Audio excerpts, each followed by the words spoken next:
Bismillahirrahmanirrahim. Assalamu alaikum, dear participants. Welcome to this session of textual study of the Quran. We will be starting off with verse 23 of Surah Al Imran. If you would recall, in our previous sessions, we had studied the initial part of Surah Al Imran. So, just as Surah Baqarah has a introduction, and after that introduction, the Israelites are addressed and accounted for, and at the same time, their charge sheet, especially that of those of the Jews, was enumerated, and then the formal beginning of the surah took place. This, in a very similar way, you'll see that here also, this is basically the introduction to the surah, and at a particular instance, which will come today, the surah will actually begin, and it will start addressing the Nazarenes or the Christians of the times of the Prophet, and they would be also presented with their charge sheet, with their shortcomings, with their misdoings, in fact, regarding their responsibilities towards Jesus, and of course, their own responsibilities towards the Book of God. But still, as we go along, this is the initial part of the surah in which a general introduction is given. And at the same time, collectively, the Israelites are also told the way they behaved with the Book of God. So the verses start off with this: Alam tara ila allazina utu nasiban min al-kitab yud'auna ila kitabillahi liyahkuma bainahum thumma yataballa fariqum minhum wa hum mu'ridun ذلك بأنهم قالوا لن تمسنا النار إلا أياما معدودات وغرهم في دينهم ما كانوا يفترون. Have you not seen those who have received the book of God? They are being called to the very book of God that it may decide the differences among them. Then have you not seen that one group among them turns away, and in reality they are the ones who always turn away. The reason for this attitude of theirs is that they declare, the fire of hell shall never touch us, come what may. Yes, we can be inflicted with a torment for a few days. So once again, you see the charge sheet presented in a collective way regarding the Israelites is being studied, and it is under discussion. And the Quran has actually made this point that the people who were given the Torah, the people who were given the book that was revealed to Moses, their own attitude is something that was not up to the mark. So they are being called towards now this new book which is being revealed to them, the Quran. And instead of welcoming it, because the arrival of this book with the last messenger was something that was predicted in the Torah. So it was expected that they would be the first ones to accept it, and not only accept it, but profess belief in it wholeheartedly. But on the contrary, what happened, as the Quran says, يَتَوَلَّى فَرِيقٌ مِّنْهُمْ, a group among them. And if you would look at the way this construction is made, the word fariq is undefined. Actually, it means that a large part of those people, or a bigger group of them, it turned away. It did not accept this book of God. And then this is a slightly threatening sentence, وَهُمْ مُعْرِضُونَ, that they are but used to this. They are always evading the truth. And the reason for this is that they would say that the fire will only touch us for a few moments, maybe, or a few days, because they thought that they were the chosen people of God, they were the loved ones of God, the favored ones of God. In the first place, they will not even go to hell for any of their misdoings, but if ever they do, then it would be for a very short period of time. And this was something, as the Quran has said in its very next sentence, وَغَرَّهُمْ فِي دِينِهِمْ مَا كَانُوا يَفْتَرُونَ. In this way, it is what they have been fabricating that has deceived them in the matter of religion. So, of course, the fact that they'll go to the fire of hell for just a few days is something whose mention is not even found in the Torah. They have made it up themselves, and by making up themselves, they have actually led themselves astray. Because when you deceive your own selves, you concoct a whole mythology, you concoct a whole premise in your own, to reinforce you. The Quran says that this is absolutely baseless, and this has led them further away. And then, فَكَيْفَ إِذَا جَمَعْنَاهُمْ لِيَوْمٍ لَا رَيْبَ فِيهِ وَوُفِّيَتْ كُلُّ نَفْسٍ مَا كَسَبَتْ وَهُمْ لَا يُظْلَمُونَ. But what will happen when we gather them all for a day of beating which is sure to come, and in which every soul shall be fully given what it earned, and no injustice shall be faced by anyone. So again, this is a recurrent theme of the Quran, that they are not realizing what they are doing. They are trying to evade the book of God, and a very large section of them is continuing to do this. And the premise that they have concocted is that they don't need to believe in this book of God, and if ever they do something wrong, they'll not be called to account, they'll not be punished, and if so, for a very short while. So the Quran says, well, this is a grave misconception. They must remember that there'll be a time when everyone will be gathered before the Almighty, and وَوَفِّيَتْ كُلُّ نَفْسٍ مَا كَسَبَتْ. Everything will be accounted for. Whatever good or bad deed they did will come before them, and then will realize that it's too late, and no injustice shall be shown to anyone.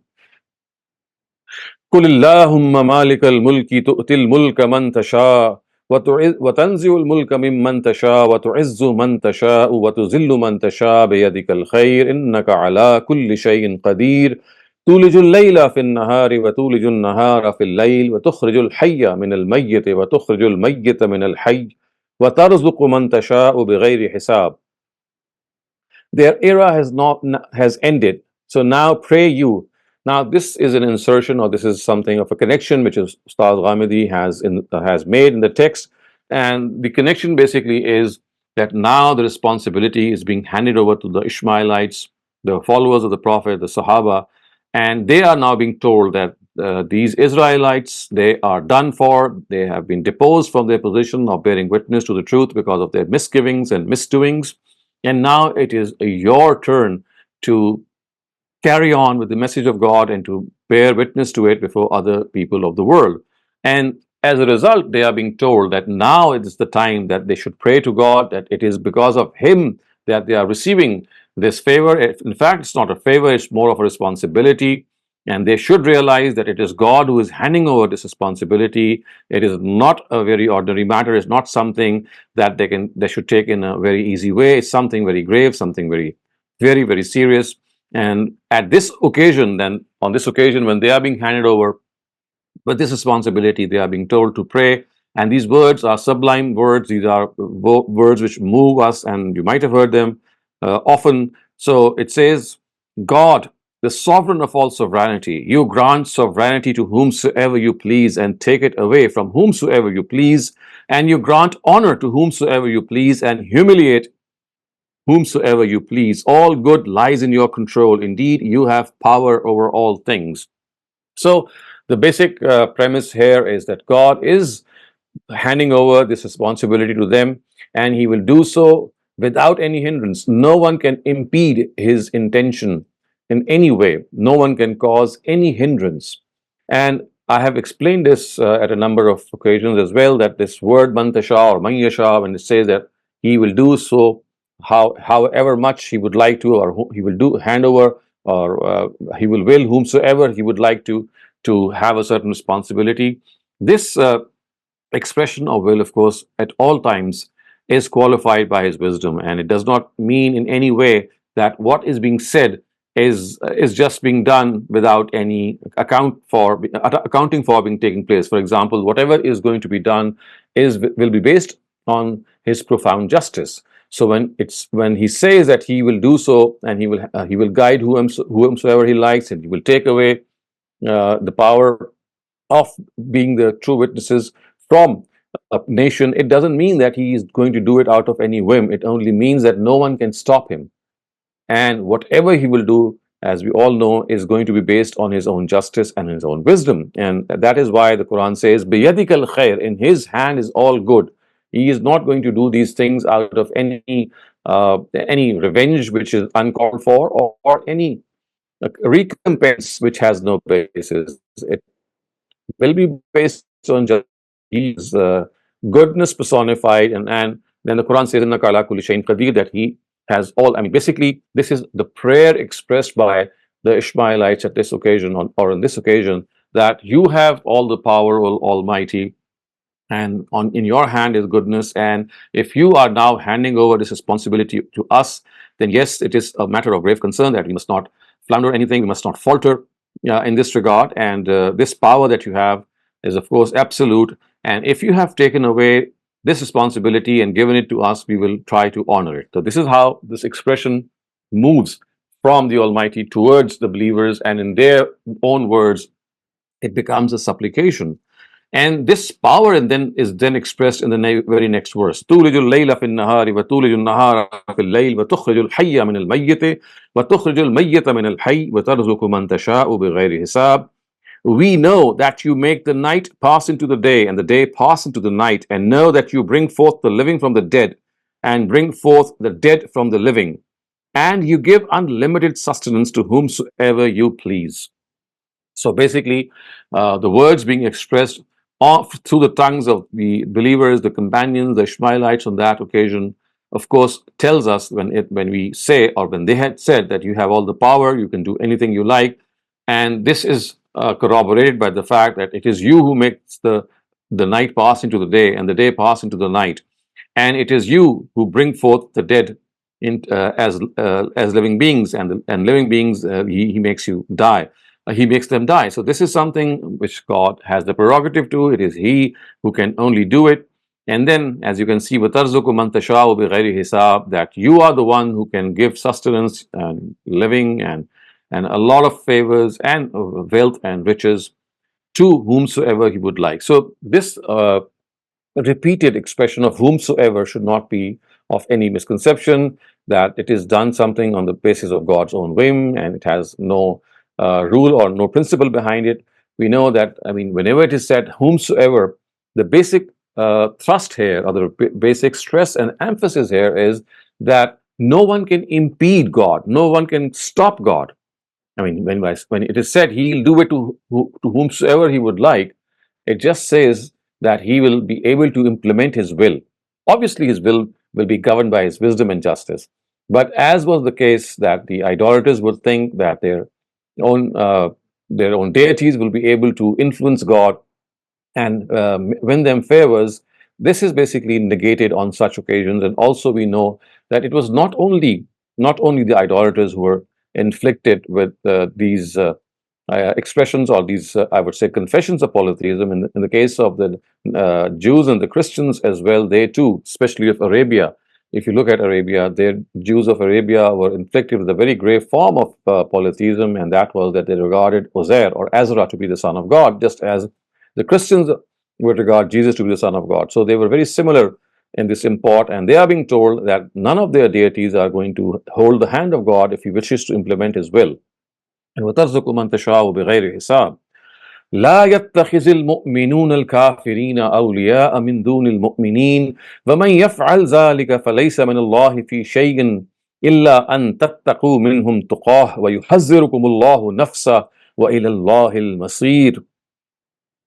This is the decision of God, and shall soon be declared for the people of the book. So let not the believers now make friends with these disbelievers, leaving aside the Muslims. And they should remember that those who will do this shall have no relationship with God except if you protect yourself from them the way it can be done best. God frightens you of Himself and does so that one day you have to return to God, and does so that one day you have to return to God alone.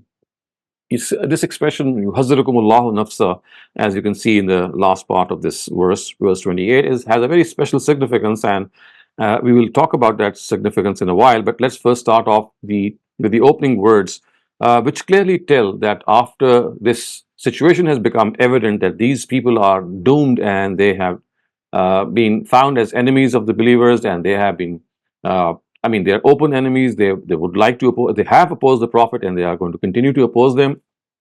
On this occasion, it is said that it is certainly not befitting for these believers, or the believers of the time of the Prophet, to befriend these disbelievers. So remember, this is something which is being spoken in a very specific context, and that is that people who have stuck to denying the truth, about whom God has declared that there are people who have stuck to denying the truth, it is about them that it is being said that they should not be befriended in any way. And one more thing which is even more important is added here as a qualification, and that is min dunil mu'mineen. that if this friendship, even with these disbelievers, in spite of their animosity and their repeated breach of promises, in spite of that, if that friendship does not dent in any way the interests of the Muslims, even then it can be done. I mean, friendship with these disbelievers of those times, even if that can take place, the only thing is that it should not be against the interest of the believers. So this is a very important area of the Quran that has to be discussed, and I'll take a little more time to explain this part because this has been a cause of grave misconception. And words like these and some others which occur in other surahs, like for example, Ya ayyuhal lazina amanu la tattakhidhul yahuda wan nasara awliya. O believers, take not the Jews and the Christians to be your friends. I mean, if I translate this verse or these words the way I have, it will sound as if all Jews and Christians, they must be abstained from as far as friendship is concerned. So remember, it is very important to realize, we've discussed this earlier on as well, that when the article alif lam, al, is appended to a common noun or at times a proper noun, as is the case with Yahud and Nasara, it actually refers to a specific category. So on that occasion too, and here also, these are people against whom, and in fact to whom, the truth had been unveiled in its ultimate form, and they had no excuse to deny it. And as a result, the Almighty said that now you can call them as disbelievers, and now you can dissociate yourselves from them, and they are no good. And dissociation again is something, if it is not against the interest of the Muslims and the believers, then it should not even take place. But if it has to take place, then remember, this is basically a punishment from God for denying the truth. So as far as today's Jews and Christians are concerned, this verse and similar verses which have the same import do not address them. They address the disbelievers of the times of Prophet Muhammad himself, peace be upon him. They were the ones to whom the truth had been unveiled, the truth had been conclusively conveyed, and about them it was the Almighty who conveyed to his own prophet that now they have left they have absolutely no speck of belief in them. They are not guilty of uh, any sort of misunderstanding. They are deliberately, intentionally, in spite of knowing the truth and knowing the truth to be the truth, they are denying. So these are the Jews and the Christians which the Quran talks about. And when it says Ya ayyuhal lazina amanu la tattakhidhul yahuda wan nasara at other occasions, so a more precise and a more accurate translation would be, believers, take not these Jews and these Christians, which were standing right there in front of them, about whom the Almighty had communicated to the Prophet that they have now intentionally denied. It's not out of any misunderstanding or lack of understanding, or maybe lack of the message being received by them is the cause of their denial. No, they are fully conversant of the truth. They know the truth to be true, and they fully acknowledge it, but out of arrogance and other vested interests, they have stuck to this denial. So this is something that has to be understood. Otherwise, whenever people will read the Quran, they will, jump to this false conclusion that Jews and Christians cannot be befriended, which is, of course, not the purport of the Quran here. It then says, "Kul in tukhfu ma fi sudurikum aw tubduhu ya'lamuhu Allah wa ya'lamu ma fi as-samawati wa ma fi al-ard wallahu ala kulli shay'in qadir." Tell these Muslims, O Prophet, whatever is in your hearts, whether you conceal it or reveal it, God knows it. And He also knows whatever is between the heavens and the earth, and God has power over all things. So one thing also that we as students of the divine message must understand, that wherever these words occur, Ya ayyuhal lazina amanu, they are not always referring to true Muslims or to Muslims who are really well grounded in faith. The word Ya ayyuhal lazina amanu is equally applicable to hypocrites as well, because remember, they were posing to be Muslims, and the Quran has not yet exposed them. So they're still being counted amongst Muslims. They were counted amongst Muslims, and they were regarded to be Muslims. So they were addressed as Muslims. So Ya ayyuhal lazina amanu, if you look at the way the whole discourse progresses, you'll understand that this address is towards these weak Muslims were bordering on hypocrisy. They are being told that, remember, if you are going to in any way violate this command which was given above, that you should not take these Jews and Christians or these people against the interest of the Muslims to be your friends. But if you violate this, then remember, if you do this in your heart, if I mean, profess something outwardly, but you have a different view in your heart, don't think it's going to go unnoticed in the sight of God. He knows what is in your hearts, and of course, He knows what you profess outwardly and publicly. He has full knowledge of all things, and His knowledge is not just confined to what you think and what you express. He knows everything in the heavens and the earth. وَيَعْلَمُ مَا فِي السَّمَاوَاتِ وَمَا فِي الْأَرْضِ. Every single thing in the heavens and the earth is in His knowledge. And then, Wallahu ala kulli shayin qadir. He has power over everything. God has power over everything.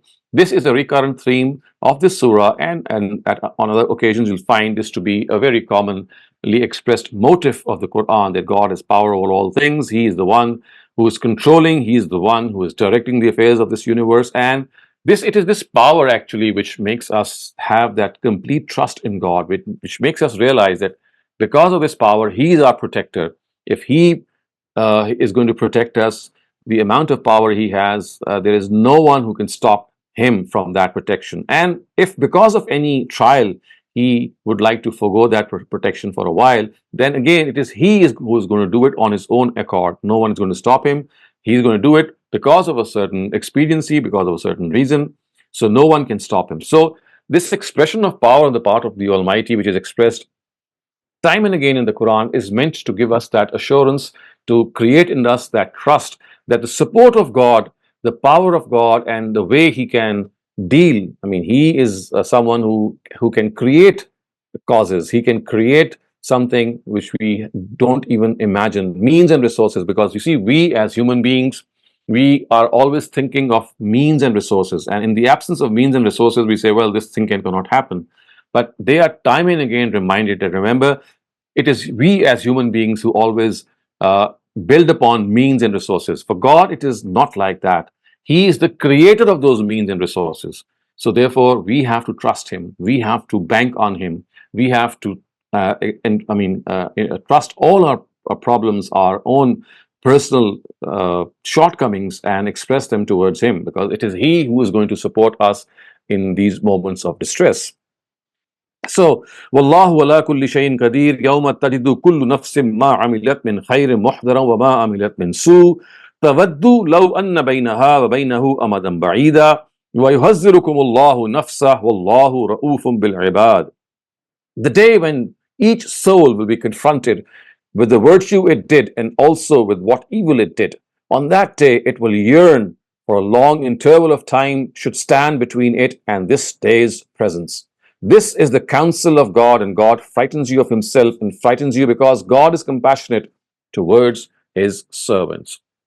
A beautiful way to express the fact that if God frightens you of Himself, then remember this warning from Him, this threat from Him is something which has the other element so dominant in it, and that is, Wallahu ra'ufun bil ibad. He is very compassionate towards His servants. So this compassion is something which makes Him do this. He makes people realize that if they are going to do something which is not up to the mark, something which their own conscience, their own nature does not vouch for, it is something that will degrade them in the eyes of their own conscience, then remember, God is going to take His account for them. And remember, if he tries to scare you of Himself, it is not that He is going to scare you because He's someone horrible. No, this is something that is not befitting for you yourself to do. And because of this, God is compassionate. He's Ra'ufun bil ibad, which means that He is extremely affectionate to His servants. And it is this part of His affection which at times manifests in His anger as well. And again, a very, very subtle way to express this fact that His anger also arises from His affection. His anger arises from His love towards His creatures. And this is something, viewers, you would realize is the case with all of us as well. As parents, as siblings, as children, when we are angry towards someone, it is basically that expression of love which takes this extreme form at times. And it is this love which has to be present for us to be angry, because we would not be angry with people whom we don't love, especially in the way that God is expressed here. قل إن كنتم تحبون الله فاتبعوني يحببكم الله يحببكم الله ويغفر لكم ذنوبكم والله غفور رحيم قل أطيعوا الله والرسول فإن تولوا فإن الله لا يحب الكافرين. Tell them, if you love God, follow me. So the Prophet is being told that if you would like to tell them what to do, then tell them, if you would like to love God, then you have to follow me, which means they have to follow the Prophet. God will love you and forgive your sins, and God is forgiving and merciful. So following the Prophet, obeying him, and doing what he says is something which will endear them to God, which will make God love them, which will make him forgive their sins. And that is the only sole one point agenda which the Quran has always expressed in one form or the other, that basically you have to follow the Prophet, because on many occasions the Quran has said, Man yuti rasula faqad ata Allah.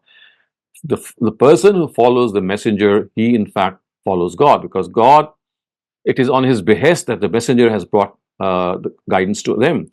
And if they are obeying that messenger and that prophet, they are in fact obeying God. So that is what this verse also expresses. And then obey God and his messenger. Then even if after this they turn away, tell them that God does not like such disbelievers. So Atiullah wa Atiur Rasul, of course, expressing the fact that if they would like to follow the guidance, then remember that the source of this guidance is God himself and the prophet.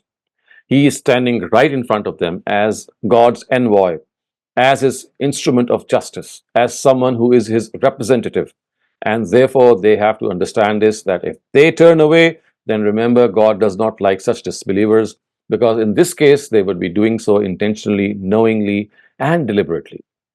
So on this verse, dear viewers, the initial part, or you can say the introductory part of the surah ends, and it is on the very next verse, which we'll study after a while, after we take questions, that the surah actually begins. And as you will see, as we will see also when we study that part and right onwards, that it is now that the Christians are directly addressed, and their charge sheet is presented before them. So once again, the similarity between Surah Baqarah and Surah Al Imran, and we have discussed this earlier on, that this similarity actually makes them to be pairs to one another.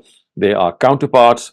So the difference being that in Surah Baqarah, the Jews are called to account by presenting their charge sheet before them.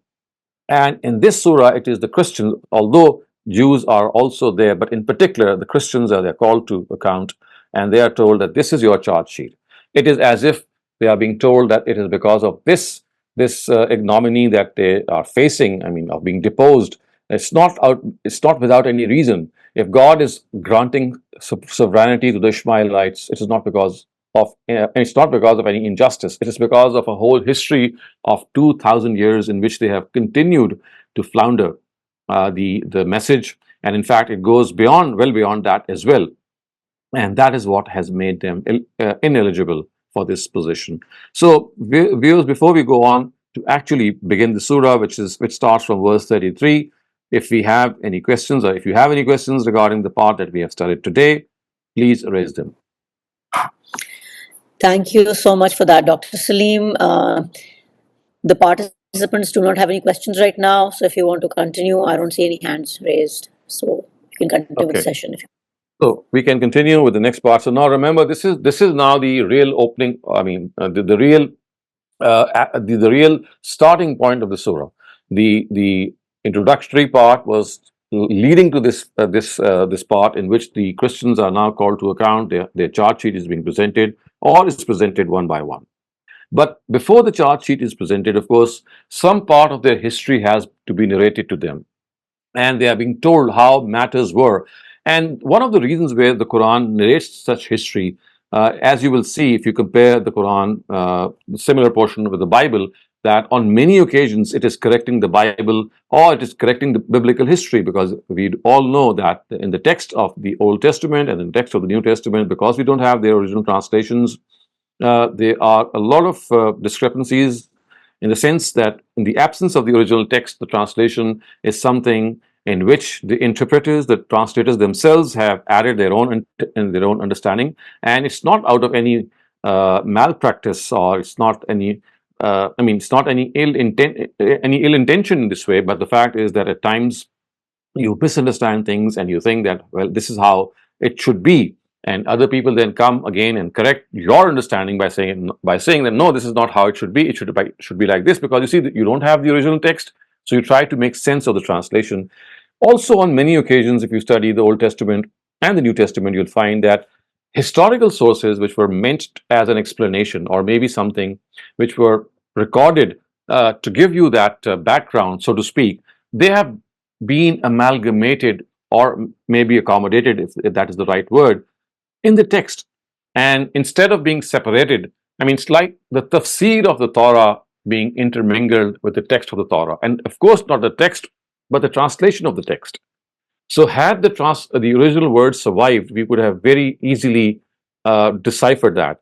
But in the absence of that, of course, now what has happened is that the Quran continuously corrects their history.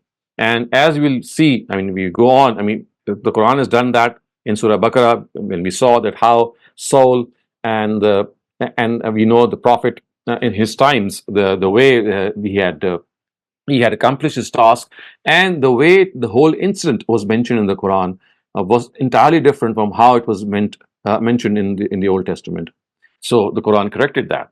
So it's not just merely a statement of history which the Quran does. It corrects that, and we will see this one after the other. So, Inna Allah astafa Adama wa Nuha wa ala Ibrahima wa ala Imrana al alamin zurriyatam ba'duha min ba'd wallahu samiyun alim. These people of the book want to argue with you. No doubt, God, whilst giving preference to Adam and Noah, Abraham's family and Imran's family over all nations. So I've already explained this, that Imran was the father of Mary or Maryam, and he was the maternal grandfather of Jesus. And he has been specifically mentioned amongst Abraham's family, just as at times we need to specifically mention something after the general, whilst the general, that specific part is part of the general. So what is being said is, just as Adam and Noah were given this responsibility, the Almighty on a certain occasion also chose the family of Abraham, the progeny of Abraham, and amongst that progeny, of course, was the progeny of Imran, or the maternal grandfather of Jesus as well, for this purpose. And that is how the Quran says. And says, over all nations, chose them to guide these nations. So the history that is being narrated to them is that Adam and Noah, in their individual capacities, they were appointed as witnesses to God's truth, and they conveyed this truth to people. So just as God appoints individual personalities, he also appoints a whole group of people for this purpose, and he did so in the form of Abraham and Jesus, and their own progeny. And the word alal alamin, of course, is not as might be the sound of it, might think that, well, it's like saying that all the worlds, that is what is being implied here. So I have discussed this earlier on as well, that on many occasions, and this is a very specific feature of the Arabic language, that a plural is not always enumerating multiplicity in relation to a singular. And this is something that we know from our own language, that normally in the English language or the French, German, even in the Urdu language, the plural is always expressing a number which is more than the singular. But this is not the case with Arabic and Hebrew. In Arabic especially, you'll find out that plurality also denotes vastness. So if you recall, the Quran has the words mashariq. The word mashriq, of course, refers to the east. But mashariq, there are not several easts. This plurality actually expresses the vastness of the east. Similarly, you'll find the Quran saying zulumat. It's darkness, and you'll find most translators translating it as darkness. And the fact is, you cannot have a plural of darkness. So what is being intended here is the vastness, the huge expanse of darkness that is being implied by the plural zulumat. So in a very similar word, in a very similar vein, the word alamin is not expressing a number of worlds or a number of universes. It's only expressing the vastness of this own world. So Alhamdulillah Rabbil Alameen, the same structure is there as well. It's not being said that gratitude is to the Lord of all the world that He has created. That's not the occasion there. Basically, it's referring to the fact that this world, this wide world, this huge world, this profound creation, he is the creator. So similar is the usage of Amin here as well. And then it says, ذُرِّيَّةً بَعْدُهَا مِنْ بَعْدٍ وَاللَّهُ السَّمِيعٌ عَلِيمٌ. They are the progeny of one another, and whatever they have been saying and doing, God is aware of it, because God hears all and knows all. So the point which this verse very effectively makes as the starting point of the history of the Israelites, and of course it goes down to the Nazarenes or the Christians, that remember that just as God has chosen personalities, he has also chosen whole clans and whole tribes and whole descendants for this purpose. And Abraham is the patriarch, the grand patriarch, and amongst his clan also there is another person, Jesus, who is, of course, we know, the last of the Israelite prophets, and he's been pointed here. And we now will see how, as the Quran progresses, his mother Mary or Maryam, she's discussed, and how she was wishing for someone. And of course, much before that, we know that how before even that happened, as far as Mary is concerned, the misconceptions that they had, which made them regard him or her, we can say, to be the mother of God, will also be coming into discussion. So it says, "Is qalat imratu Imran Rabbi inni nazartu laka ma fi batni." So we are now talking about Mary's mother, who was Imran's wife. So it says, remind them of the incident when Imran's wife prayed, Lord, I have dedicated to your service this child which is in my womb, by relieving it of all responsibility. So the Arabic is Rabbi inni nazartu laka ma fi batni muharraran fataqabbal minni innaka antas samiul alim. So muharraran means by freeing that child of all responsibilities, all worldly responsibilities.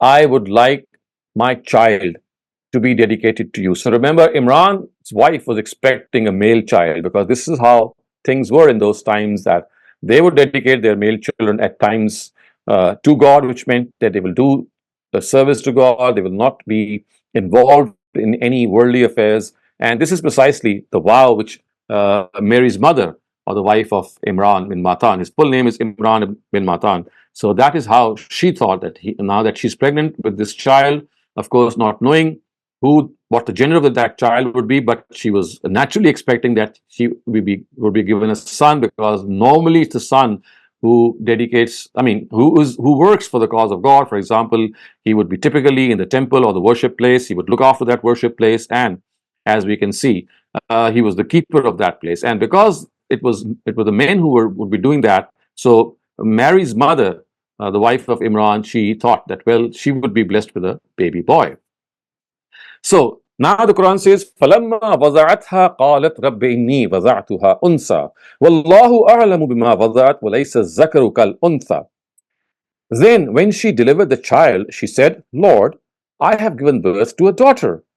And God well knew what she had delivered, and said, that boy would not have been like this girl.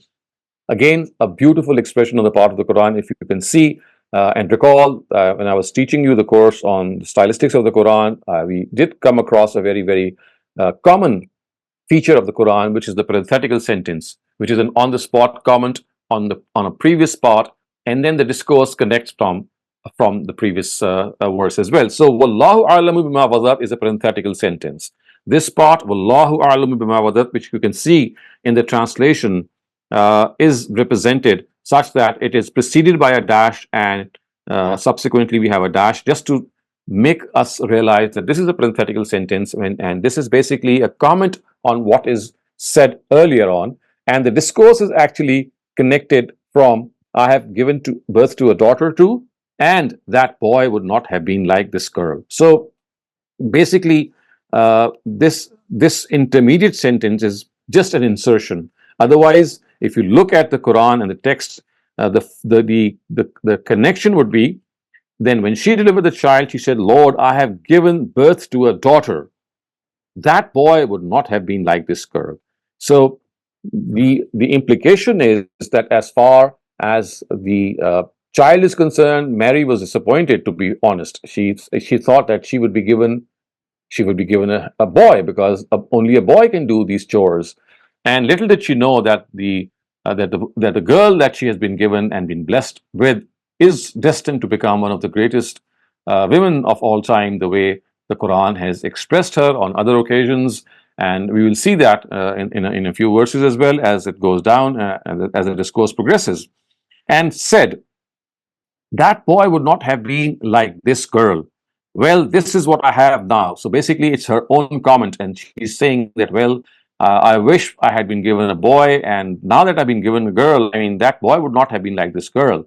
I mean, he would have been much more appropriate for this task. That what was in her mind. So, وَلَيْسَ الذَّكَرُ كَالْأُنثَى وَإِنِّي سَمَّيْتُهَا مَرْيَمَ وَإِنِّي أُعِيذُهَا بِكَ وَذُرِّيَّتَهَا مِنَ الشَّيْطَانِ الرَّجِيمِ. And I have named her Mary, and I give her and her progeny in your refuge from Satan, the accursed one. So this is how Mary is expressing, Mary's mother is expressing herself before the Almighty, that now that she's been given a baby girl, she's not going to go back on her vow, on her dedication. Yes, she's still going to dedicate the child, even if she's a girl, thinking that, well, if it's not a boy, well, it's fine. At least she has a child who she can dedicate. So these were her feelings. Now, the Quran says, فَتَقَبَّلَهَا رَبُّهَا بِقَبُولٍ حَسَنٍ وَأَنبَتَهَا نَبَاتًا حَسَنًا, which means he said in amazement, he asked in amazement, that is, of course. So basically, what is being said here is that these were her feelings. This is how Ustaz Ghamidi has connected the previous verse, because the fact is that she was, I mean, sort of disappointed. And this disappointment did not actually make her break her promise. And she still said, okay, if I've been given a daughter, okay, I'll still devote her for the cause of the Almighty. I'm going to name her Mary, and I'm going to give her into your refuge, O Lord Almighty, from the curses of Satan. فَتَقَبَّلَهَا رَبُّهَا بِقَبُولٍ حَسَنٍ وَأَنبَتَهَا نَبَاتًا حَسَنًا, which means, however, her Lord graciously accepted that girl, and he made her grow into a goodly child and made Zacharias her guardian. So Zacharias was basically she belonged to Aaron's family, and amongst the Levites, we know that he was responsible for the temple, and especially his clan was given this job to look after the temple. And Zacharias, we know he was the paternal, he was her basically paternal uncle. So about him it was said that you are being given the custody or the guardianship of this child, and he made her grow into a goodly child and made Zacharias her guardian. So Zacharias or Zachariah, he was the guardian of Mary. So it says, وَكَفَّلَهَا زَكَرِيَّا, which means that God made Zacharias his guardian, her guardian. كُلَّمَا دَخَلَ عَلَيْهَا زَكَرِيَّا الْمِحْرَابَ وَجَدَ عِنْدَهَا رِزْقًا قَالَ يَا مَرْيَمْ أَنَّى لَكِ هَذَا قَالَتْ هُوَ مِنْ عِنْدِ اللَّهِ إِنَّ اللَّهَ يَرْزُقُ مَنْ يَشَاءُ بِغَيْرِ حِسَابٍ. So remember, this was a very common custom in the times of prophets of God, and they would be looking after the temple. And the temple itself, we know, was a place in which people would dedicate themselves. They would sit in seclusion, much in the same way as we have itikaf. We know that is something which prophets of God and righteous people often did. And this is how Maryam or Mary had also, we know, that she also confined herself to some abode within the temple. And it says, Anna laki haza. And whenever Zacharias, who was her guardian, basically, whenever he would visit her, he would find a lot of wisdom, a lot of I mean, things that she would say in a way that would make him realize that, well, she is under the protection of God, because the way she would speak would be something that would actually corroborate this fact. One thing that we might need to understand here is that the word rizq in the Arabic language does not merely connote or refer to fruits or to sustenance. It also refers to divine sustenance. This is a very common use in ancient scriptures and ancient languages, and in the Quran also, that even divine guidance is called rizq. And it is specifically here also that the Quran has used this word in the sense that Mary would have this rizq with her, which means that she had this divine guidance and this divine expression which would exude from her and would make Zacharias realize that, well, this is not an ordinary woman, she's not an ordinary girl. قالت هو من عند الله. So he would ask her, where did you get this wisdom and where did you get this sustenance, which is this divine sustenance, from? And she would reply, قالت هو من عند الله. This is from God. I have received this from God. إن الله يرزق من يشاء بغير حساب. Blessings of your Lord were for that girl. Truly, God gives without measure to whomsoever He desires.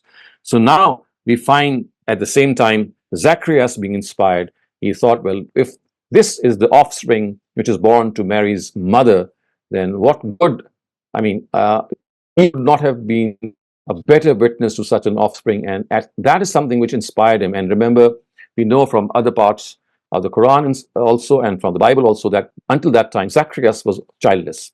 He did not have a child. And when he saw Mary being born to Imran bin Matan's wife, he thought that, well, he too should pray to God to grant him such a child. So, هُنَالِكَ دَعَا زَكَرِيَّا رَبَّهُ. It was at that instance that Zacharias called out to his Lord and prayed, Lord, grant me of your own grace pious offspring like her. Rabbi habli min ladunka zurriyatan tayyiba innaka sami'ud du'a.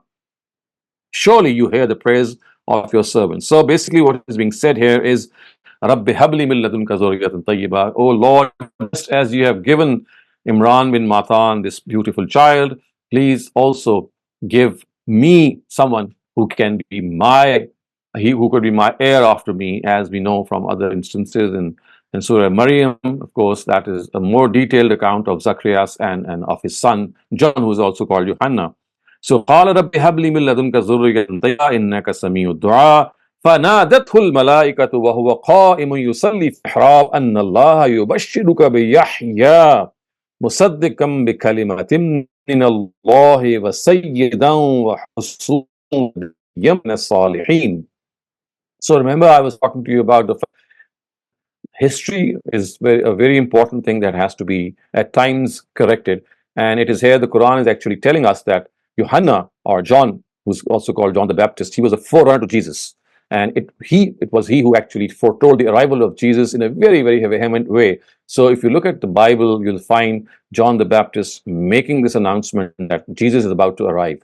So basically, it is about him. Once Zacharias was blessed with this child, the Quran says that it was at that moment when Zacharias prayed for the child that the angels on behalf of God gave him those glad tidings that, well, if you have asked for it, then remember, you will be granted your wish. And now God is actually giving you the glad tidings of the arrival of your child, Yahya. And he would be someone. Who would be he? Actually, the Quran says, أَنَّ اللَّهَ يُبَشِّرُكَ بِيَحْيَى مُصَدِّقًا بِكَلِمَةٍ مِّنَ اللَّهِ. So God gives you glad tidings of John, who shall confirm a word of God. Of course, referring to Jesus himself. He would be confirming a word of God, referring to the fact that he will be predicting the arrival of Jesus. He will be a leader, and that we know from the Bible. If you look at the Gospels, that he sure was a leader. The way he would speak, the way he would address people, he had that magnificence, that majesty, that splendor about him that would make him sound and come out as if he was a born and a natural leader. So the thing is that he will be an abstinent person and a prophet from among the righteous servants of God. So just as Jesus never married, we also know from biblical history, John or Yohanna, or Yahya, in fact, he never married. He never married. And the reason being that he was in a situation in which he had no time to actually raise a family. He was predicting the arrival of Jesus. For this, he had dedicated himself. He was doing so by going to various instances and places that now the person is coming who is going to be the last of the Israelite prophets. If you don't wake up even after him, then you are doomed. So that is what the Quran says, that he was an abstinent person. He had nothing to do with the pleasures of the world, and he had dedicated himself for a forerunner and an announcer of Jesus himself. And he was a nabiyyam min as-salihin. So he was a prophet from among the righteous servants of God. قال رب أنى يكون لي غلام وقد بلغني الكبر وامرأتي عاقر قال كذلك الله يفعل ما يشاء قال رب اجعل لي آية قال آيتك ألا تكلم الناس ثلاثة أيام إلا رمزا واذكر ربك كثيرا وسبح بالعشي والإبكار. So Now, as the story proceeds, it is said that he said, in this manner, God does what he pleases. And he, of course, John, or he was born in a way that, again, this was something that is brought forward because he was a forerunner to Jesus, someone who predicted his arrival, someone who had to shake and jolt people that now that last of the prophets of the progeny of Abraham is arriving. So you must take account of yourselves. And he says, "Qala Rabbi ja'alli ayah." He said, "Lord, appoint then a sign for me." The sign for you, I mean, again, as the Quran says, the sign for you is that for 3 days you will not be able to speak to people except through gestures. Indeed, you will be able to declare the glory and the exaltedness of the Almighty. So you should spend these days thus, and during this time, remember the Lord very, very much and glorify Him morning and evening. So Zacharias wanted a sign of the coming of John, of the coming of Yahya, and he was given this sign, and the sign was that you are not going to speak to people for 3 days, and in these 3 days you must exalt, you must express your gratitude as much as you can to God, because this would be a sign from God that now you are going to be blessed with a child who is going to be your heir, and he's going to carry out, he's going to continue with your legacy. وَإِذْ قَالَتِ الْمَلَائِكَةُ يَا مَرْيَمْ إِنَّ اللَّهَ اصْطَفَاكِ وَطَهَّرَكِ وَاصْطَفَاكِ عَلَى نِسَاءِ الْعَالَمِينَ يَا مَرْيَمُ اقْنُتِي لِرَبِّكِ وَاسْجُدِي وَارْكَعِي مَعَ الرَّاكِعِينَ. And remind them also of the incident when the angels said to Mary, "Mary, God has selected you and blessed you with purity, and by exalting you above womankind, has chosen you for the manifestation of a great sign." So, again, as I said earlier on, that this is one of the statures, or this is one of the signs and stations of Mary herself, the way she has been chosen. The Quran has made, it has minced no words by saying, "Inna Allah hastafaki wa taharaki wastafaki ala nisa'il alameen," that God has made Mary to be an exalted person. She is going to be someone who is going to be given the best and the topmost status amongst mankind. Istafaki ala nisa'il alameen, all the women of the world, she'll be greatest among them. And then, Ya Maryam uqnuti li rabbiki wasjudi warka'i ma'ar raki'een, remain obedient to your Lord and kneel and prostrate before Him with those who bow before Him, who bow before Him. So basically, this is how the Quran is expressed, that as far as Mary is concerned, she must be obedient to God. She is someone who will be blessed with a sign from God, referring to Jesus, and she must bow and prostrate herself before the Almighty and remember that this is what her stature is. And on such occasions, she must exalt God. And ذَلِكَ مِنْ أَنْبَاءِ الْغَيْبِ. These are the closing verses of this section, in which is, and this is often the style of the Quran when it makes corrections in the Bible. It says, ذَلِكَ مِنْ أَنْبَاءِ الْغَيْبِ نُوحِيهِ إِلَيْكَ. These are the tales of from the unseen, O Prophet, which we are revealing to you. And in reality, you were not present at the time. And what is that time? وَمَا كُنْتَ لَدَيْهِمْ إِذْ يُلْقُونَ أَقْلَامَهُمْ أَيُّهُمْ يَكْفُلُ مَرْيَمْ وَمَا كُنْتَ لَدَيْهِمْ إِذْ يَخْتَصِمُونَ. O Prophet, which we are revealing to you, and in reality you were not present at the time when the attendants of the temple were casting lots to decide which of them should have charge of Mary, nor were you present with them when they were having an argument in this matter. So, as we know from the Bible, and of course the Quran is also given its own reference, that the custodianship or the guardianship of Mary was something that was to be determined, because there were a number of claimants to her guardianship, and lots were cast for this, and the lot actually ultimately fell upon Zacharias. So she was given this responsibility, and as the Quran says, ذَلِكَ مِنْ أَنْبَاءِ الْغَيْبِ نُوحِيهِ إِلَيْكَ. So these are the tales of the unseen, these are the tales of ghaib. You were not there, O Prophet. So we are the ones, the Almighty is saying, I am the one who is communicating this to you, which in itself is a very strong proof of your prophethood and your messengerhood. You were not aware of the book of God. You were not fully conversant with reading and writing. So if I or we are communicating these facts to you, this in itself is a huge reasoning and a proof of your own prophethood, that a person who is not even conversant with reading and writing, he is being given this blessing and this station of being the prophet of God and being revealed the true story as far as Jesus and Mary and Mary's own mother is concerned. So just to sum up, Mary was expecting a boy. She thought that she would dedicate the child, but when she thought that she has been given a girl, and she said, well, this girl could not have been like that boy, and still she thought, well, whatever God has blessed her with, she should dedicate her to the service of God, which she did. And Zacharias was appointed as her guardian, but not until after this matter reached the case that lots were cast, and they fell upon Zacharias, and he had her guardianship as a result. And this story is going to move on, viewers. Inshallah, we'll look at the story as we move along in our next sessions. And if you have questions, please raise them. Otherwise, I will now start the literal translation of the passage that we have just completed. So I have a question, Dr. Saleem.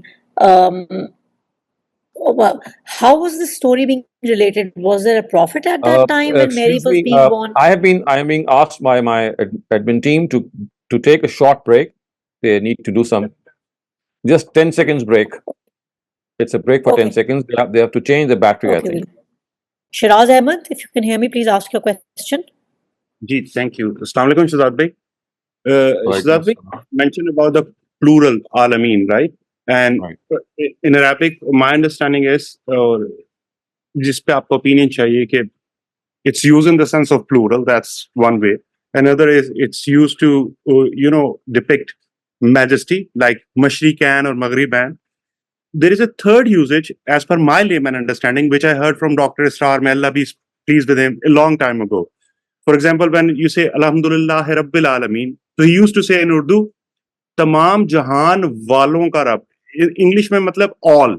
Just like here in chapter 3, verse 42, when God says to Mary, Allah Nisail Alameen, that we are preferring you over all the women of the world, for Jesus, of course, for showing that ayah. Right. So, does all ye third proper usage hai plural ka?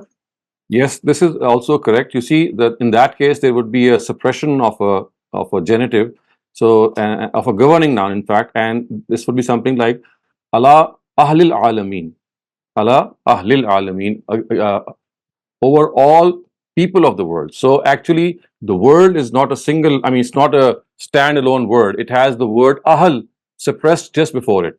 So Ahlul Alameen would mean people of the world. But then that is, that's a different scenario. So he's not talking about Alameen. He's just talking about people who live in those Alameen, people who live in that world. So that's not a third meaning actually. So all that he's pointing to is that at times when the Quran is referring towards the world, it is actually referring to the people of the world. So that is what he is explaining, and that is how many other scholars do. But the word Alameen in itself is a plural.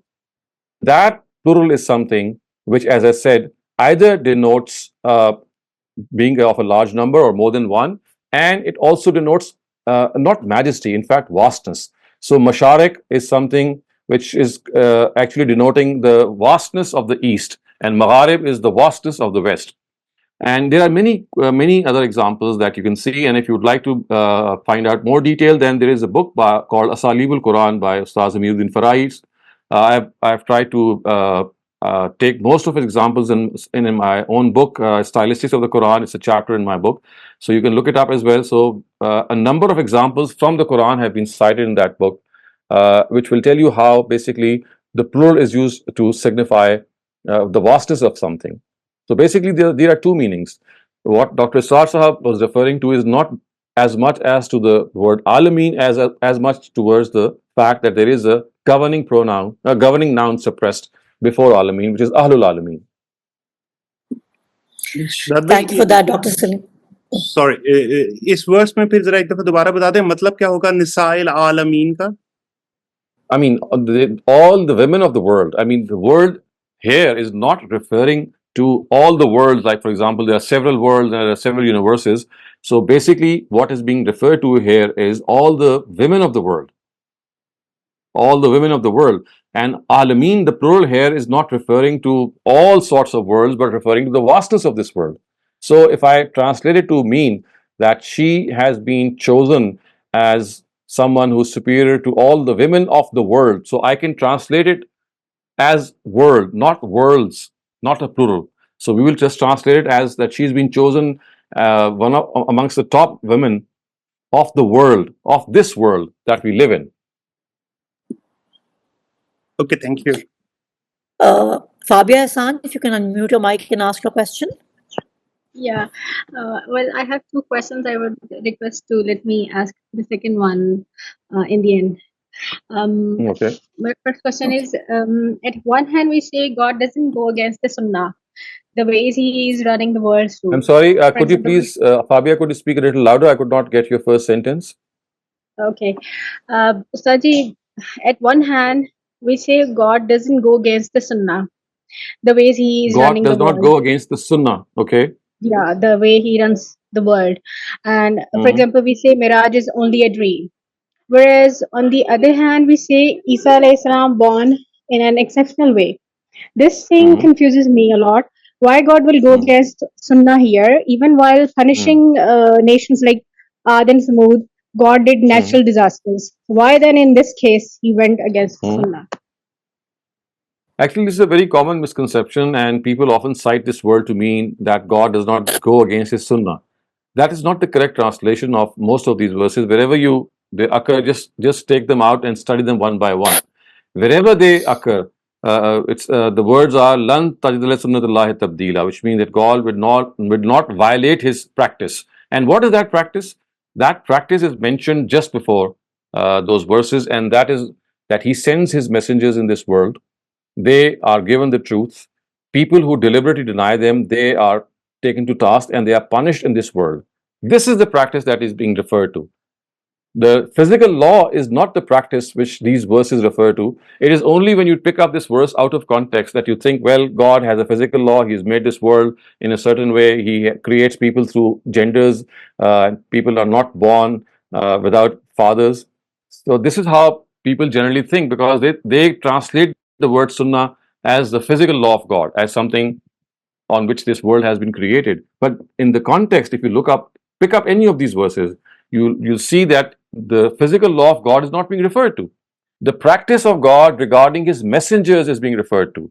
That He does not change His practice, that whenever He sends a messenger, that messengers come, He delivers the truth, and if that truth is not accepted and people intentionally deny it, then they are accounted for, they are punished in this very world. And this is an established practice of the Prophet, of God, and he never goes against it. So this is the whole translation. The misconception has arisen because we think that the word sunnah refers to physical laws like gravity, or like, for example, that it's through the union of a man or a woman that a child is born. These are not being referred to as the sunnah. Shabana Ansari, you are next. Please unmute your mic and ask your question.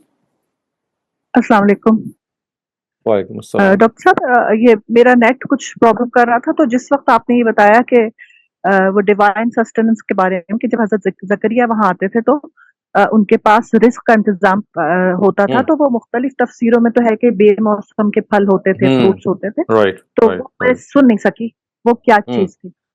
So basically, you see, in the Arabic language, the word rizq is not just used for fruits and things like what we consume for our eating. It is also used for divine sustenance. So the word rizq in the Quran has been used for the Quran itself. وَتَجْعَلُونَ رِزْقَكُمْ أَنَّكُمْ تُكَذِّبُونَ. This is how Surah Waqia portrays the word rizq for Quran itself, for divine revelation.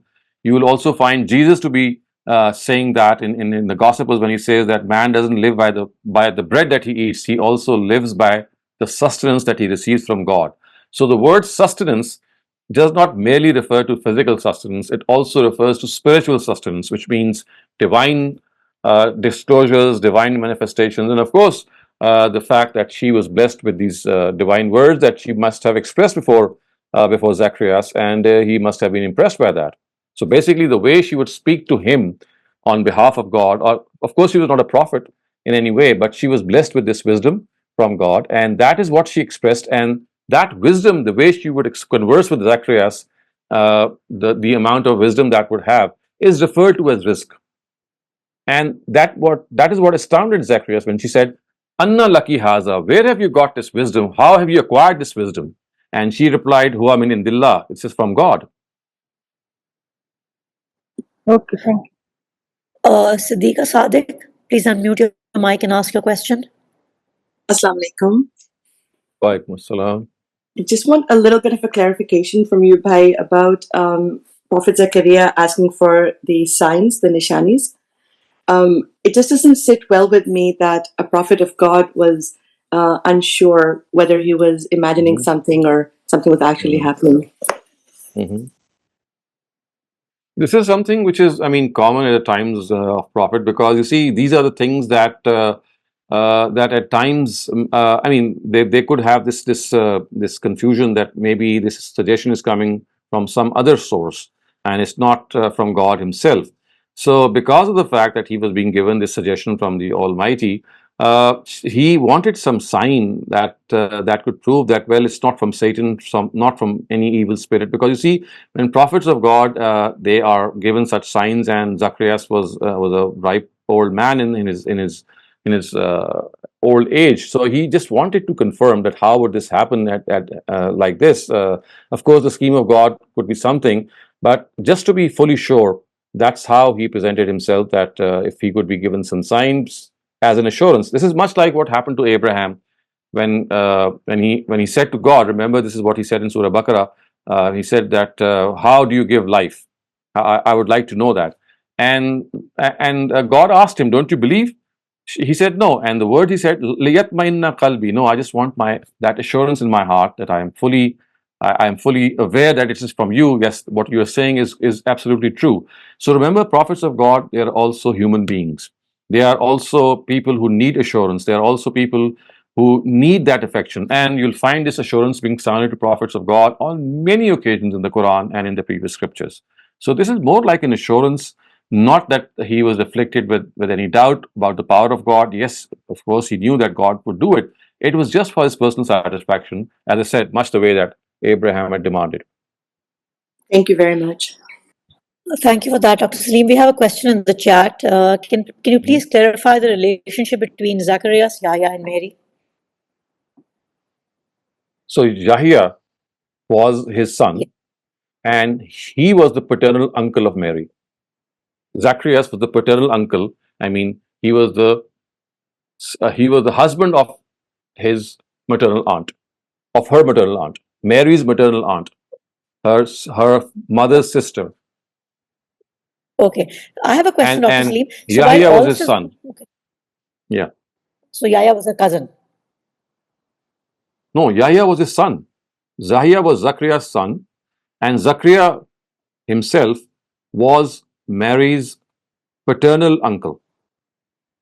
Yes, so Yahya was Mary's cousin. That's what I'm assuming that's asking. Okay, right. That's what they're asking. Okay, so Dr. Saleem, while all this is going on, all these revelations are coming to Zacharias because he's the prophet at Zacharias, that time? yeah, he was a prophet of God. Of course, he was a prophet of God, yeah. Okay. Thank if you you study Surah Maryam, you'll see how he was given prophethood and how he prayed to God that he would be granted someone who could continue with his legacy. Surah Maryam, the 19th surah of the Quran, has a lot of details about Zacharias and how he was given this responsibility. Okay, we have a question from Imran. Please unmute your mic and ask your question. Assalamu alaikum, Dr. Shehzad. Just a quick question. One is that who is Johanna? I mean, I know that Joshua is John. also... Johanna is John. Okay, so the John the Baptist is also Yahya, and he's also Johanna. He's also Johanna. And he's the same John. He's the same John. John the Baptist is John, actually. Right. But why is that in Arabic when it's called Yahya, which means life, whereas we know historically he was killed by that's not correct. Yahya doesn't mean life. I mean, it's a proper noun. People have just conjectured what it means. Otherwise, it's just a proper noun, and it is basically. I mean, if you look at the Hebrew translation, it is much different. It's very different. So when it came into the English language, it went from Greek to Latin to English, and it had a number of changes in its pronunciation. So ultimately, it ended up with John. And this is the same as Yahya in our own language. So that is why we find there are two Johns in the Bible. One is called John the Divine, and the other one is called John the Baptist. And both in the Urdu or in the Eastern languages, in the Bibles of the Eastern languages, that word has traveled from various languages to ultimately then sustain itself or maintain itself in the same state.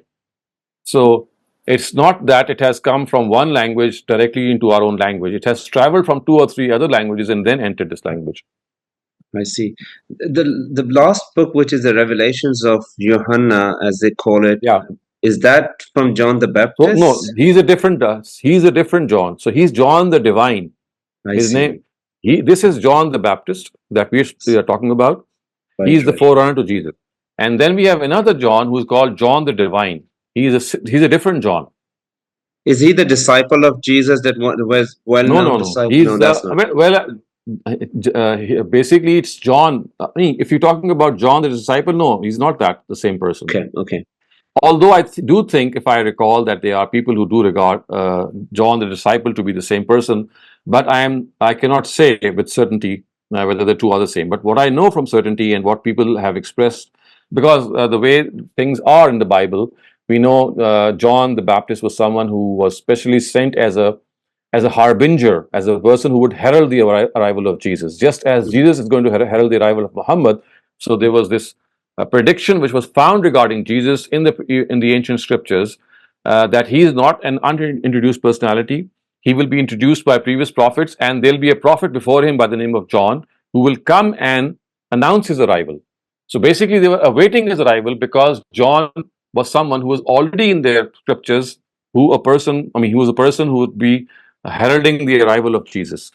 So this is how John has been written. So remember, one thing that the whole Hebrew Bible and the Christian Bible is both things are present, and that is that all the prophets of God, including the prophet of the Israelites, the lesser prophets as they are called, they are ones who are introduced earlier on by previous prophets, so that they don't come as a surprise to people. They are introduced personalities.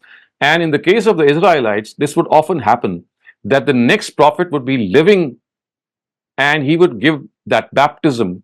The leaving prophet would baptize the new prophet, and both would be, they would be contemporaneous. They would be living in the same era. So it's not that the one would die and the next one would come.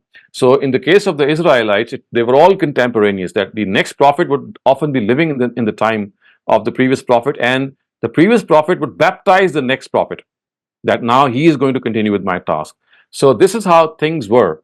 But as I said, as we move along, this had to change, and because of the fact that Jesus was to be the last prophet amongst the Israelites, and he had to really shake and jolt them, he was given special miracles. So his arrival was, it was something that was sounded much before, so that people are actually, just as people were waiting for the arrival of Prophet Muhammad, so they were also waiting for the arrival of Jesus, because John was continuously talking about him. The Quran says, "Khalafahum ba'dam khalf," like, the prophets were followed by other prophets. Like Moses had Joshua. Yeah. Right. So like Moses had Joshua with him as a student, but so Joshua was not a prophet.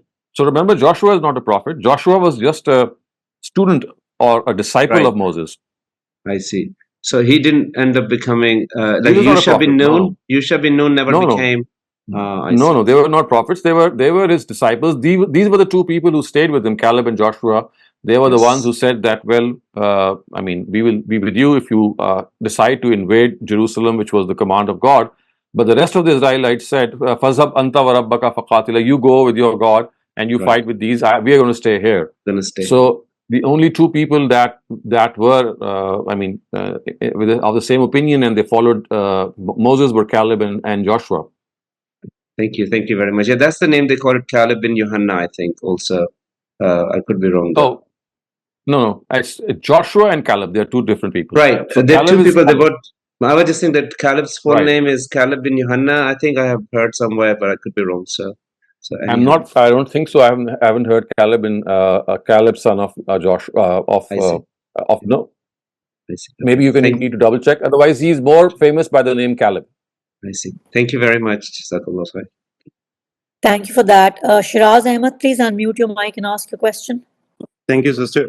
Shehzad bhai, earlier on, Siddiqa, sister, asked you a question about, when Hazrat Zakaria Islam was asking for a nishani, for a sign, right? And you gave an example of Ibrahim, and there are other examples like Ibrahim in Qur'an, where a prophet was passing by a valley, and it was a city that was torn apart, and he asked God, how are you going to raise these people from the dead? and then he went to sleep, blah, blah, blah. But in my mind, I have the same question as Siddiqa, but the reason that I cannot reconcile the two incidents, because Hazrat Ibrahim was not in doubt. He clearly said that I believe in what you say. I'm just curious about how you're going to do it. There's a difference over here that Hazrat Zikriya al-Islam is not saying that, hey, I'm not in doubt. I just want to know how you're going to do it. Ghamidi Sahib in his tafsir commentary has said that he asked for a sign, and Ustad can be wrong, right? But I want to know your viewpoint about it, that he asked for a sign because he wanted to make sure whether whatever he heard was from God through angels or it was just his own imagination. And this is what kind of, make me wonder that if a prophet is not 100% sure and needs a sign, whether he's receiving a revelation or some third party or intruder is communicating with him, how can we be sure about the rest? So do you understand my confusion? That I don't. Yes, I do. Thank you. Please address it. Yes, I think that this is a very important area. That, of course, the fact that if he is being communicated something, so remember, there are two things. I mean, there is one thing which is called revelation, in which some inspiration is sent to you in the form of words, and it becomes a scripture, and then you deliver that guidance to people. So this is one area of prophethood, and that is precisely why they are called prophets. And then there is another area in which there's some instruction is to be made to them. They are educated. They are made to be people who understand that at times God works in His own ways. So this is more related to their own instruction instead of being a divine inspiration relating to guidance being provided to other people.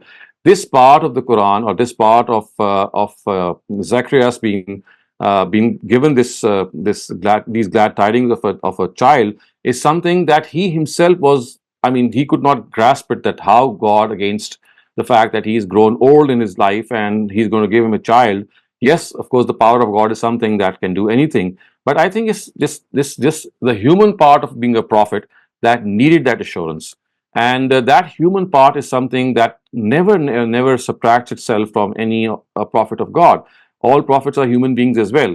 So I do think that this was more of that human part speaking, not the prophet part itself, in which he thought, well, that now he's being given these glad tidings of a child in his age. And maybe this, because physically this never happens, that you are blessed with a child. Remember, this is exactly what Mary, as we go on in the next verses, I think the next paragraph, you'll find that when she was given these glad tidings, he said that, how can I have a child when no person has touched me? Lam yamsasni bashar. And the reply was, Kala kazalik Allah yafalu ma yasha, that God does what He wants to. So basically, this question is more about the physical laws which confound a person, because according to those physical laws, unless someone touches someone, there is this a contact between two people, men and women, how can a child be born? So this is more a question of this sort. And Zacharias also had this similar question, that in his old age, how could he given a son? And he's just thought that, well, this might be an information that he's not fully reconciled to, because normally children are not born in this age. And if this is sort of a miracle that he's receiving, he would like some more assurance. So I do think that this is his human part that was speaking, and it related more to the physical part, the physical laws of those times, of all times, I would say. Thank you, Shehzad. Excellent. So if I summarize it, sometimes the human aspect, prophets are human, we know that, but sometimes they show this humanity, whether it's out of curiosity or it's out of wonder, or they're too surprised, they just need extra storage. It's just like Prophet Abraham's wife, when 3 angels told Prophet Abraham that you're going to have that also shows. Yeah. So we have to remember that prophets of God are human beings as well.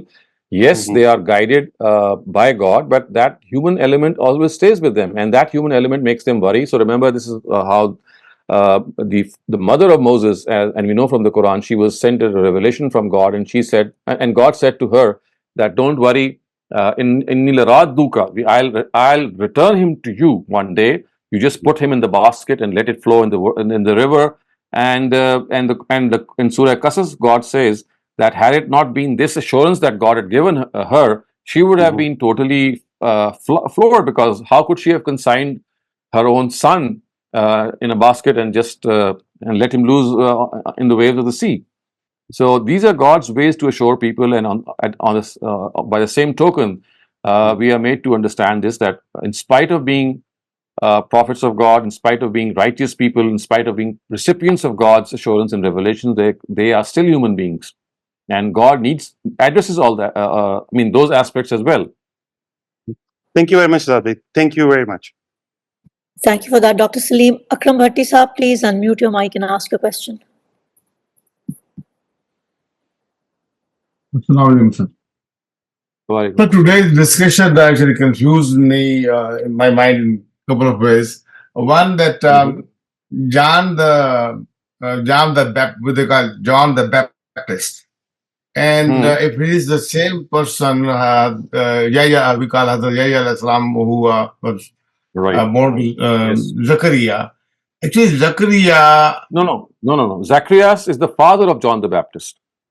Yeah, Zachariah is the father, because when he saw Hazrat Maryam al-Islam, and he got inspired by that, and he prayed God to have a son. So then this is the same John who baptized Isa al-Islam. They will not be the same. Yes, he's the same person. That's why he's called John the Baptist. Okay, so that is precisely why. That is precisely why he's called John the Baptist. But when you're talking earlier about other John, I got confused. John the that is a different John. He's called John the Divine, and to him is attributed the last book of the Bible, which is called the Book of Revelations. He came after this John or before this John? John the Baptist? That I am not very sure of. I think we need to do a little more research. Maybe you can look it up. But I do know that these are two separate people.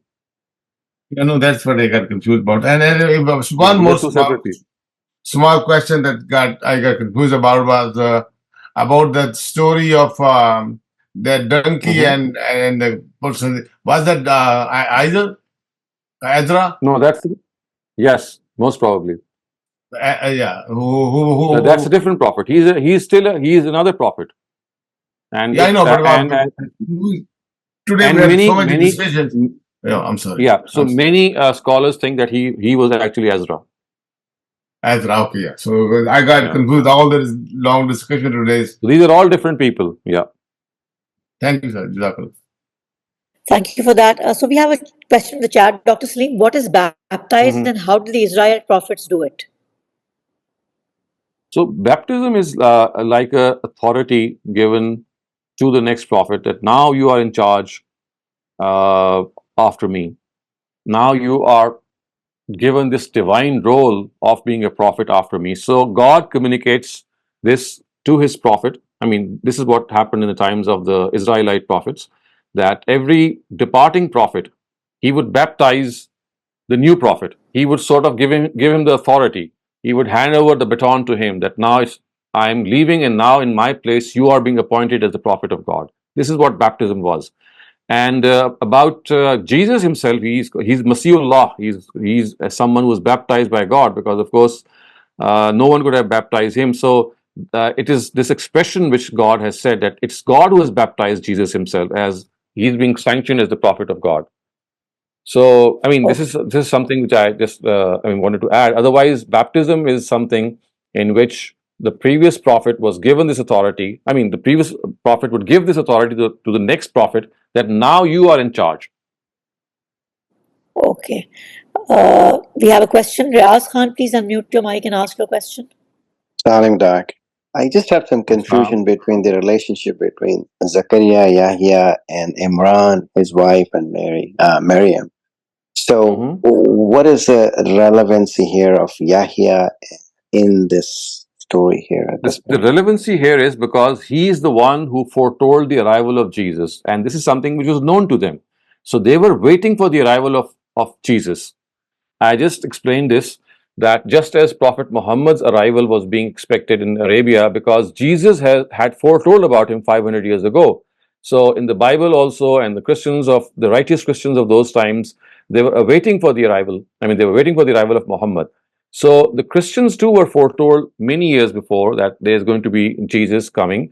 And that prediction actually said that John would be foretelling the arrival of Jesus. So we have this whole genre of prediction literature or prophecies being mentioned in the previous scriptures. And these prophecies were being carried down verbally and scripturally, introducing the arrival of Jesus so that they would be forewarned that, well, the prophet about whom you have been foretold, you had been foretold many years ago, is now arrived, because his arrival is being now predicted and prophesied by John, who was supposed to predict him. So it's like telling us that, well, he was not an unintroduced person. He was not someone who just took them by surprise. He was someone who basically was being awaited. Okay, but the story looks like Zakaria and Maryam were in the same genre or same generation. Is that? So Zakaria was Mary's mother's sister's husband. Okay. Whatever you can call that. Okay. In our Urdu language, we call it Khalu. So he was his maternal uncle. Okay. Her maternal uncle. They existed. Maryam and Zakaria were there at the same time, and Yahya. Yes, because he was her guardian. Remember, he was a guardian. There were lots that were cast that who would be the guardian of Zakaria. Zakaria, it fell, those lots, the lots were cast and it fell upon Zacharias, and he became the guardian as a result of that. So he was contemporaneous. He existed in the same time. So then Zakaria had son Yahya. So Zacharias had a son, John, and John the Baptist, and John the Baptist was the one who foretold the arrival of Jesus, and John was the cousin of Mary. Mary, okay. Thank you. Because they were children of sister and a brother. Two sisters. Children of two sisters. Okay. Thank you. Fabia, Ahsan, you can ask your question. We are very short on time, so please make it brief. Ustadji, can you hear me now? Very faintly, if you could just, speak a little louder. Okay. Ustadji, in the history, for the question how absolute knowledge is obtained, Muhaddithin state a particular number of narrators is required in Isnad. And Usulijin state uncountable number of people is required in every generation. My question is, what tools or rules Western historians have to claim about something is no more a presumptive knowledge, but absolute? Also recommend some of the books to know about the rules. So you see, as far as our Western historians are concerned, they don't think that anything occupies the state of non-presumptive knowledge or certain knowledge unless you have relics of those period, manuscripts of those period, or any other sign of that. Maybe they might come from excavation. You might dig something and you'll find something. So unless you have a visual proof in the form of a manuscript or an artifact or some other contraption that you might dig from the ground, they will not regard it to be, because they don't believe in anything that we call established history in the form of tawatur. The word tawatur is missing from their whole study of history. So they regard history to be presumptive, and only that part to be certain about which there is some visual proof or something that you can observe with your eyes, like, as I said, a relic or a manuscript or something that you can find about that particular nation. If you're asking for a book, well, there are so many books that have been written by Western scholars. I exactly might not be remembering their names, but I think I did make a list once, because I had to do this work to work out how these Western historians study history and what to them is certain and what to them is uncertain. So maybe if you can write to me, I could give you that list, because I have that list lying with me somewhere. Thank you for a wonderful session, Dr. Saleem. We are all out of time. Thank you. And there are no more questions at this time. So if you want to conclude one thing that I'd like to let you know is that next Sunday is Eid in most parts or many parts of the world, though not in Pakistan. So we will not have a session next Sunday. We'll have the Saturday session, inshallah, but not the Sunday session because of Eid. Okay. Okay, thank you so much, Dr. Saleem. I hope that's been noted by everyone, and inshallah, we'll see you next Saturday and then following week for the textual study. Inshallah.